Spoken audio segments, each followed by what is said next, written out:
razmeringiz 42, 44, 46, 48, 50 gacha bo'lsa, bu video aynan siz uchun La Couture'da yangi kolleksiyada bizda большимерка razmerdagi opa-singillarimizani ham o'ylagan holda novinkalarimizni olib kelib qo'ydik. Bugun sizlarga obzor qilib beramiz. Xohishingizga qarab, A в разный stilda deysizlarmi, Avai stil deysizlarmi, korsetli variant deysizlarmi, har xilidan olib kelib qo'yganmiz.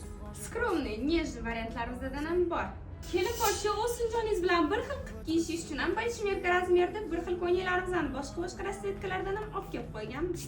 Merimi zaksli uchun shunaqa variantlardan ham olib kelib qo'yganmiz. Xolisali toshli variant, xolisali obchashka bo'lib turgan variantlarimiz ham bor. Qora rasvetkani sevuvchi klientlarimiz uchun har xil assortimentlarimiz ham bor. Qo'llari lituvchi mishli, teylari ribka bo'lgan shikarniy ko'ylaklarimizni ikki xil rasvetkasida olib kelib qo'yganmiz. Roz va bejli rasvetkalarda ham har xil assortimentlarda olib kelib qo'yganmiz. Har bir ayollar didiga mos bo'lgan ko'ylakni topib olib chiqib ketishingiz aniq. Hammalarni La Couture'da kutib qolamiz. Razmer muammo